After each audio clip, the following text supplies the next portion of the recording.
Hi and welcome back to my channel Rita Stories. So today I am filming for you the very last segment of my house renovation series.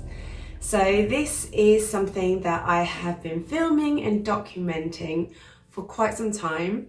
We have undergone a house renovation and it has been a long process. We started our house extension in January, like towards the end of January, and I am now filming this in November. So it has taken a long time, almost 8-9 months. But that said, we have moved into our kitchen and our dining space pretty much at the end of summer. However, there have been some bits and pieces that have needed tweaking, some snagging issues that we've had with the builders, and not so much the builders, a little bit the builders, but more so the kitchen fitters. So they've had to come and go a number of times. However, we are finally finished. Pretty much everyone's gone. The builders are still yet to collect some of their tools from our garden and our shed. But apart from that, most of the work is done. So, to let me explain a little bit, if you haven't seen my previous videos, I'll make sure to insert a card here for them. But just a quick recap, when we first moved into this house, we had a separate dining and kitchen, and it was towards the back of the house. And at the back of the house, we had this weird kind of L-shaped lean-to.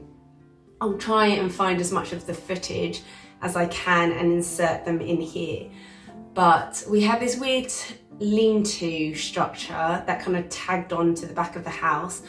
And so it meant and it made our kitchen and our separate dining room extremely cold because the sun never kind of penetrated through into those rooms, but also for the same reason, extremely dark.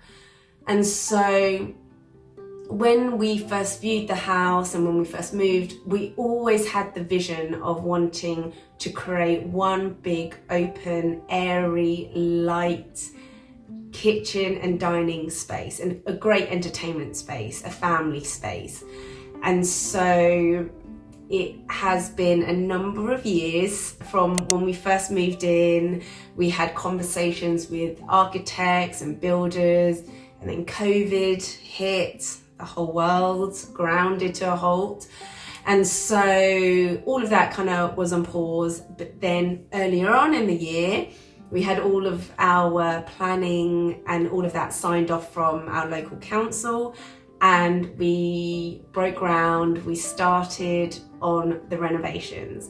This is a side return, and what that means is that at the back of our house, we're not extending any further, so we're not creating a deeper house. We are only at the back of the house creating a wider house, so we're extending widthways if you're looking at the house front on.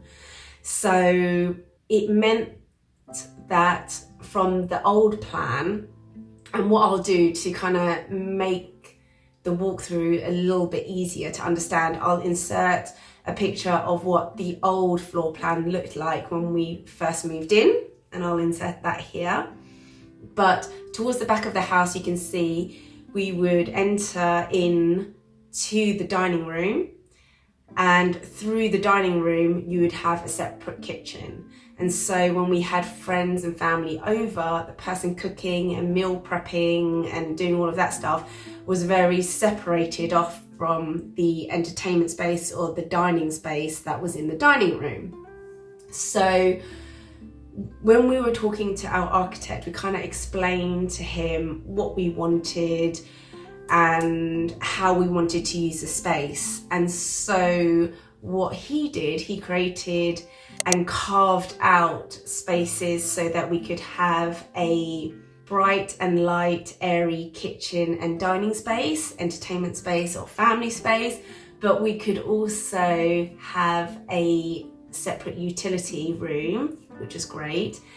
But from that, we also managed to carve out a boot room space in that same room as the utility, and also a downstairs toilet. This house needed a downstairs toilet when we have guests coming around, or we have the plumbers and electricians, what have you. Not having a downstairs toilet made things just a little bit more inconvenient for everyone. And so we spoke to our architect, and he managed to carve out these spaces. He managed to rejig the layout at the back of the house.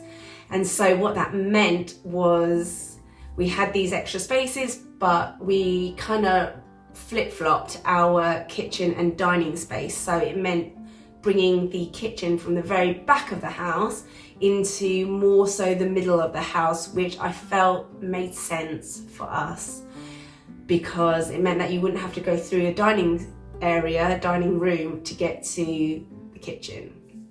So let me talk you through and walk you through our new space and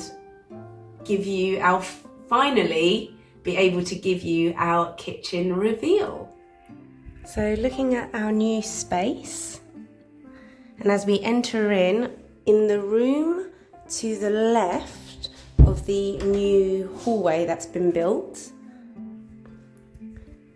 we have the downstairs cloakroom, or the downstairs WC.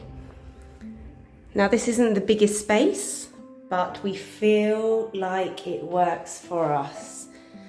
So we have gone for pocket doors, sliding pocket doors, which you can see here.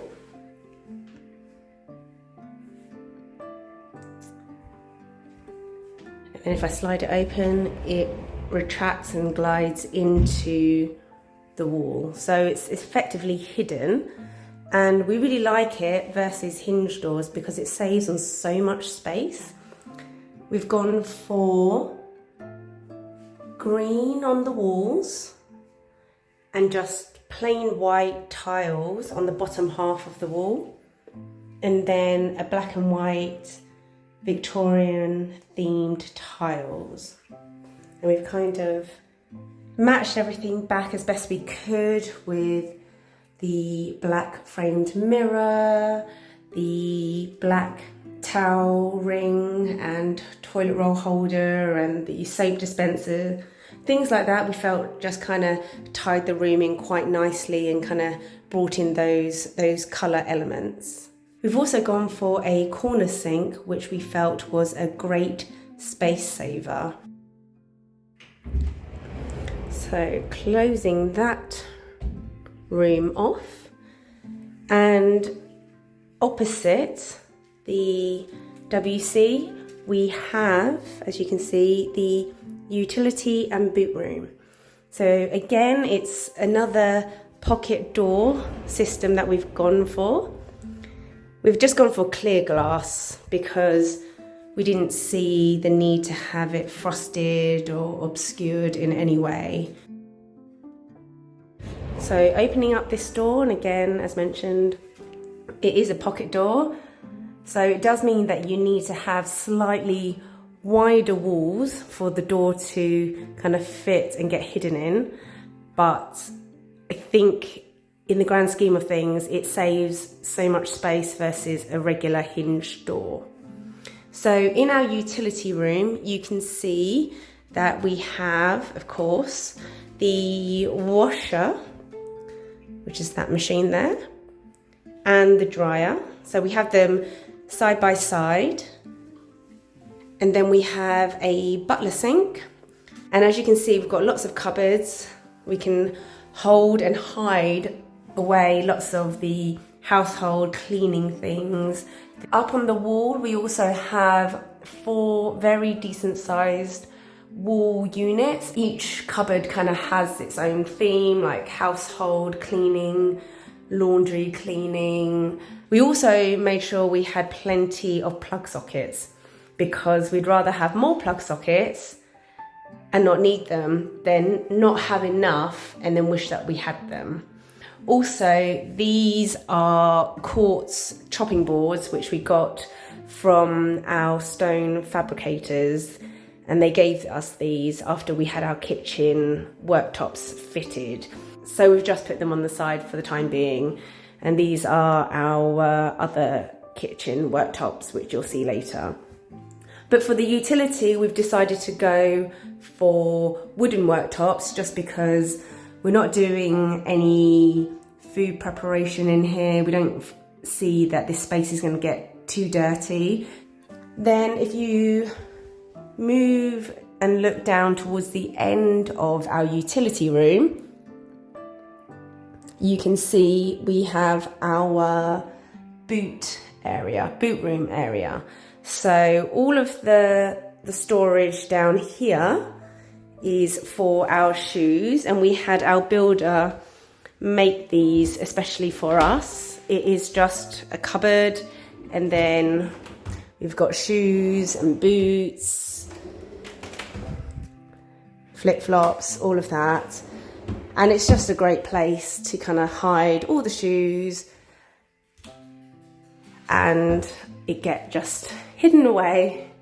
And in these wardrobes, we've got all our coats, we've got more shoes up here. We have a lot of shoes. Or we have a lot of boxes of shoes. But then we've got all our coats, we've got Avery's little coats, toddler coats. So it's just a great use of space. It kind of has everything hidden, and we have another cupboard for guest storage, so when we have guests come over they can store their coats somewhere as well. And as you can see on the floor, this is a space where Fitzroy has his breakfast, lunch and dinner and water, and this is just a great space that works for us. So the reason why we have decided to put our boot room in this space is just opposite this room and next to the toilet.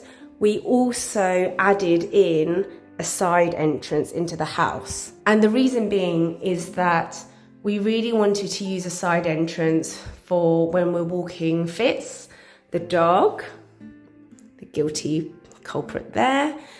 And so by having him come through this door, we can wipe him down if we need to, but also we can grab our coats from this space here and our shoes here, and then just off we go and get on with walking Fitz. So again, for our daily routines, this just really works for us. As we head into the kitchen, you can see what we have in our new space. We have the actual kitchen units on the right hand side. So looking at our kitchen, we opted to go for a solid oak wood kitchen. And the reason for that is that we wanted a kitchen that we could have for a very long time. We kind of see this being our forever kitchen. Having a solid oak kitchen meant that over time, if we wanted to change the colour, we could get a professional in and sand down the colour, and then we can change the colour. Obviously, we can change the handles. And so it would kind of give you the feeling of a new kitchen without having to change every single thing. So the colour of this kitchen that we went for is indigo blue. And as you can see, that is very, very dark blue. And we have gone for a shaker style kitchen, which means there's just a little bit more detailing to the kitchen units themselves.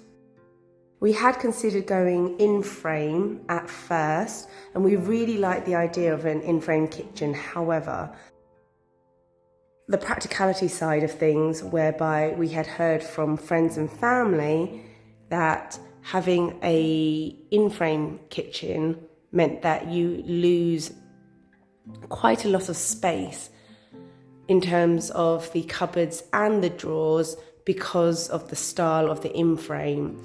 And because there's a frame, that means you just lose space within the cupboard, and that's just how it's designed. So part of the reason we decided to not go with that, and the other part of the reason, is that an in-frame kitchen usually costs significantly more. We ended up with Leon, and we are very, very happy with that. So it is just a regular cupboard, and everything is soft close, which we love. So all the units are solid wood. So if you look in at the island, we have solid wooden drawers with dovetail joins. And as we wanted this to be our forever kitchen, that was actually something that we were looking for specifically. If you look at the deeper pan drawers, again, you can see you've got all your dovetail joins, everything is solid oak wood. And you have your drawer boxes and then your drawer fronts. So these are the drawer fronts, which are then kind of screwed into the drawer boxes to keep the style of your kitchen, the shaker kitchen. And again, with the drawers, they're all soft close too. So moving around the kitchen, we have the fridge freezer. It is of the Haya brand. We really like this fridge freezer because it's quite a sleek design. It's handleless, which means nothing kind of sticks out. The water dispenser is plumbed into the mains, which means we don't lose any space in the fridge or the freezer because we have an ice maker, because we don't need to store any water. There's no water tank, no water reservoir. And then we have cupboards on the top of the fridge freezer, next to the fridge freezer. Then we have got just small cupboards in here. This is our Tupperware cupboard. Everything at the bottom of the kitchen we have to make sure is fairly glass free, just because Avery loves to play in all the cupboards.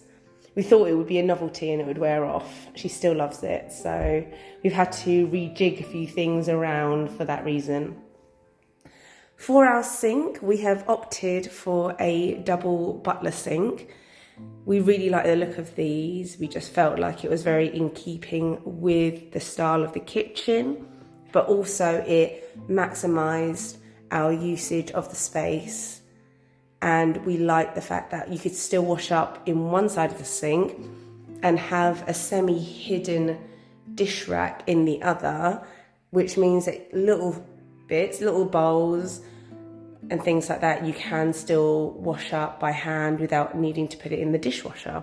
However, the dishwasher is next to the sink, and we designed that purposely because we wanted a design whereby you could be loading the dishwasher, scraping food into the bin, and as you can see, like nothing overlaps. We made sure that there was a very, very good clearance of space. The space between the island and the units is 1200 centimeters, and that is an optimal space in between, which allows you to open up the units on the walls and the units in the island without anything banging into each other.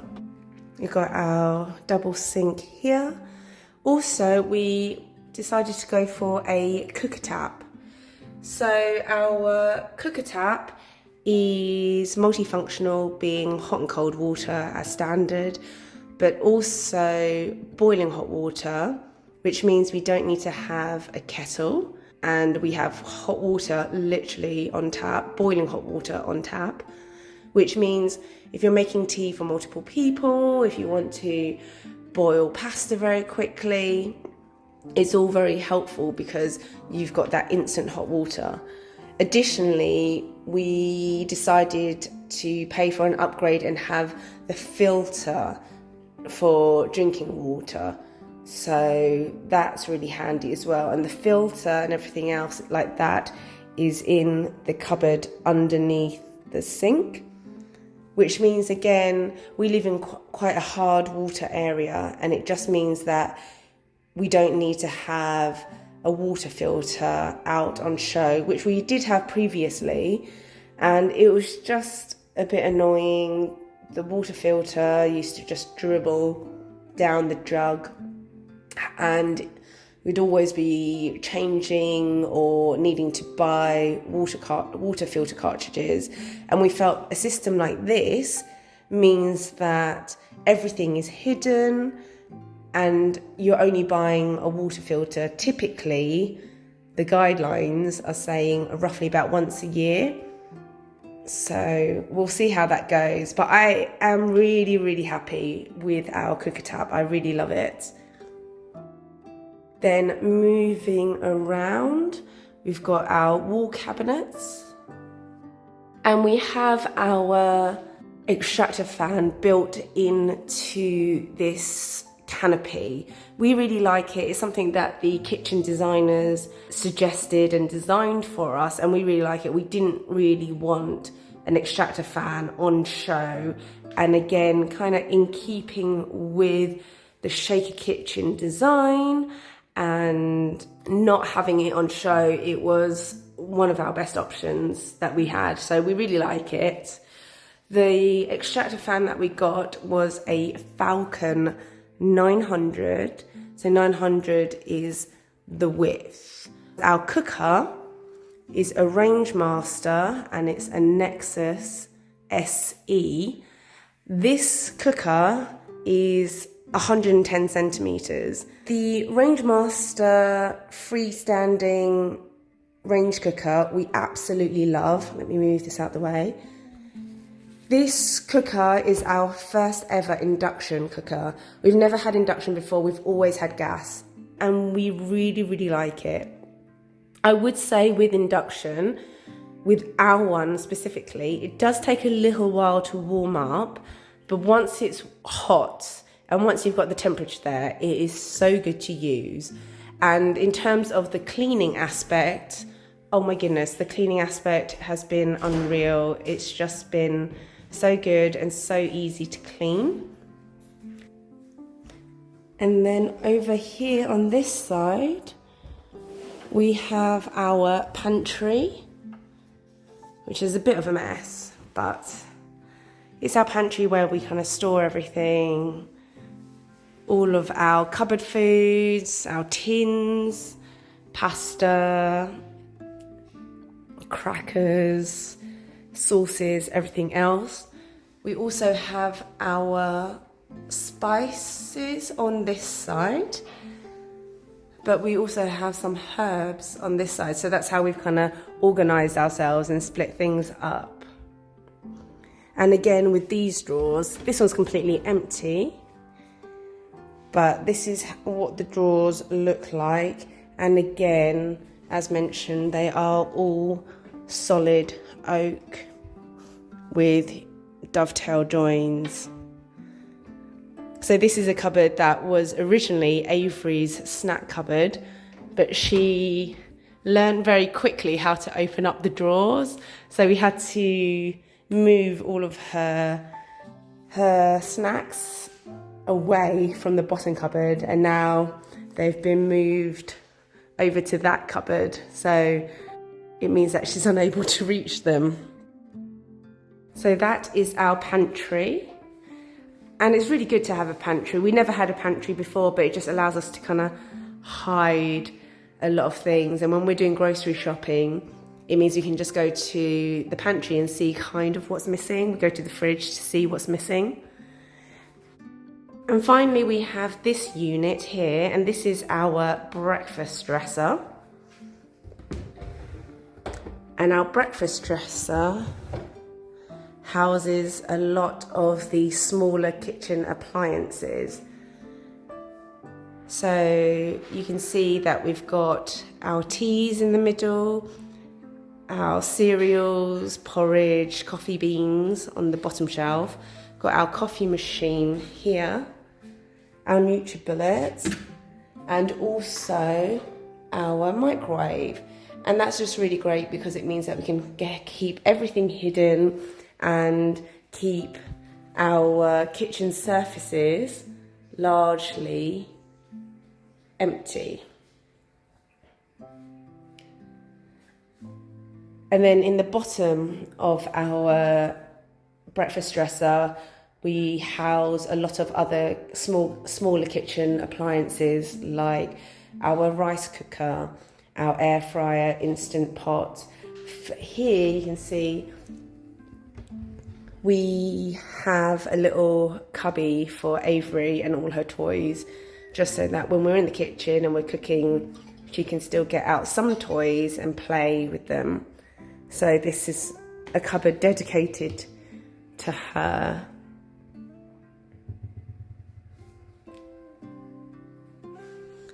And we really like how our kitchen supplier has kind of installed all these lights, which are triggered by a sensor. So it means when we close it, the light goes off. And finally, just to mention our kitchen island. So our island seats 4 people, and we have an overhang on the end here and on the end here. And in this space, we have our wine cooler. So our wine cooler is from the brand Amica, and it has 2 zones. So we've split it up into this top zone being for the white wines, sparkling wines and rosé, and the bottom zone for red wines. So this is what the island looks like. And as mentioned, here is our pull-out bins. And then you've seen before, but here we have our cutlery tray, but more specifically the drawers. So we've got our plates and our bowls in these ones. And then in terms of the countertops, so we have gone for quartz on the areas surrounding the kitchen. So that would be in the pantry. We've got a quartz cold shelf in here. And all the way around the perimeter of the kitchen is also quartz, and on the breakfast dresser too. And the reason why we went for quartz is because we know with quartz, it's a very good and hard-wearing material. It doesn't stain, it's harder to chip, it just maintains very well, is non-porous. So that's why we've gone for quartz. What we ended up going for is this styling is called Calicut Exotic. And we really like this over some of the others is because this colour here is actually a grey undertone, and we really like the veining of it as well. You can get some designs where the veining is a lot less, but we really like it. And then we've also gone for a quartz splashback as well, just to tie everything in and kind of make it look a bit more seamless from the upstands into the splashback and then back round to the rest of the room. On the island, however, we have decided to go for granite. Reason being is that we wanted our island to be the main focus, the centre attraction of the kitchen, and we wanted like a darker stone for that. And so we've gone for granite, and we felt like we wanted a piece that would complement the quartz, but in reverse. So we wanted a lot more darker pattern and less of the grey tones. And we really feel like we found that in this piece of granite. So it's a very, very dark piece. I think it's called, from memory, Black Forest, or it could be Black Beauty, depending on the suppliers that you go to. They have different naming conventions in all these different places. So it was just really nice. You can see all the veining, and we've actually gone for a textured finish. I think it's called a leathered finish, which means it's not super polished or anything, and it is actually textured, so you can see that there are these grooves, and it's just amazing to touch, as weird as that sounds. But here, if I do this, you can probably see the texturing of the granite a lot better.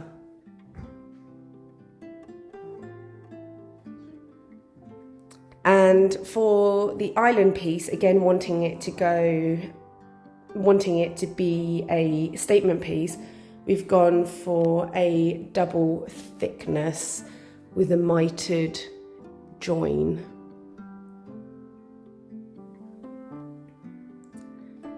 And so there you have it. You can see our kitchen.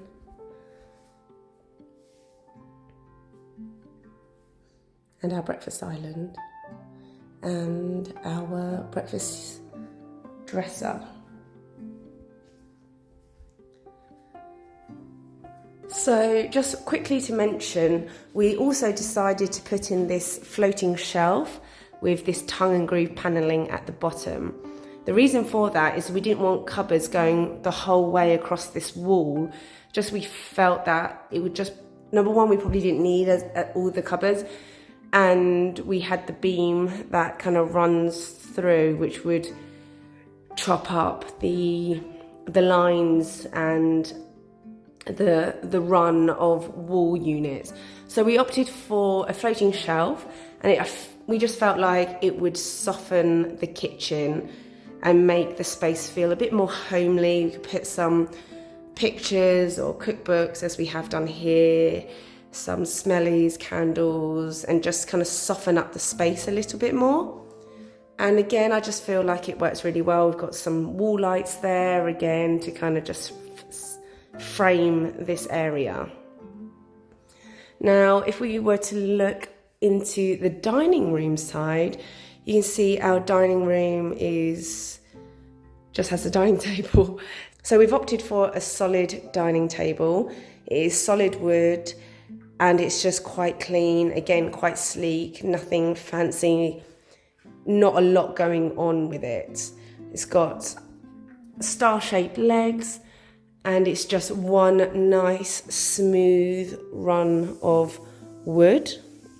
So it doesn't extend in any way, but this dining table measures 2.4 meters, and we just felt like that was enough. We didn't need anything extra big for the space, and we didn't want to have an extra big dining table, since it's just really the two of us and Avery on a day-to-day. And the chairs that we've gone for are, I think it's called the Venice swivel chairs. So they do swivel, which we really like. Just super supportive, very firm, but not hard at the same time. And then last thing to note is our flooring. So, kind of mentioned this in one of my previous videos, but our flooring that we've gone for is porcelain tiles. And we also wanted a natural pattern to them. So we found these are from Tops Tiles. It comes in 3 different shades. It's a darker shade, which we felt was almost like a dark grey, which we thought was a bit too dark. There was this shade, which I think is called Putty. And then the other shade is like almost like a whitewash, and we felt like that looked a bit too cold. So this tile is called the Staunton in Putty. The lighting on top of the dining table, we've kind of gone for an industrial themed smoked grey glass. And then if I spin around to the island table, so the island we've gone for smoke grey, kind of industrial themed again. We didn't want them matching the dining table. So they are different, and similarly to the wall lights are also industrial themed. They're from a company called Industrial. And that is pretty much everything of our new kitchen. So there you have it. That is our new kitchen and dining space and the utility and boot room and downstairs toilet. But as you can see, the space that we have now is a lot brighter, a lot airier. It's obviously bigger, but it's just more family friendly. And I think especially now having Avery, and when we first moved into the house, we hadn't started a family yet. We hadn't had Avery, we hadn't had Fitz. So how we worked as a couple was very different to how we work now as a family. And so the new space just works for how we live in the house and how we use the house and how we need it to function. We've been really, really happy with the outcome. It has completely changed how we use that space. And we find that actually, whilst before in the old layout, we would really use the kitchen and the dining space as very functional. We'd go in, have our breakfast or meal times, cook, eat, and then leave that space as fast as we could.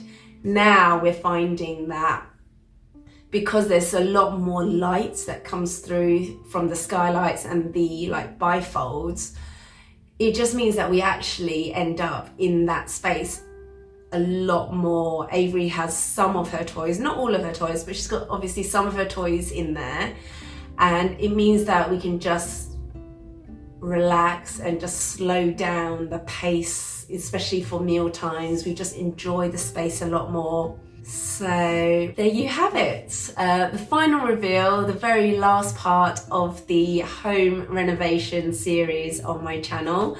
I hope you've enjoyed it, and I hope you've managed to take something away from it, whether it be from the beginning of our journey or something right through to the end.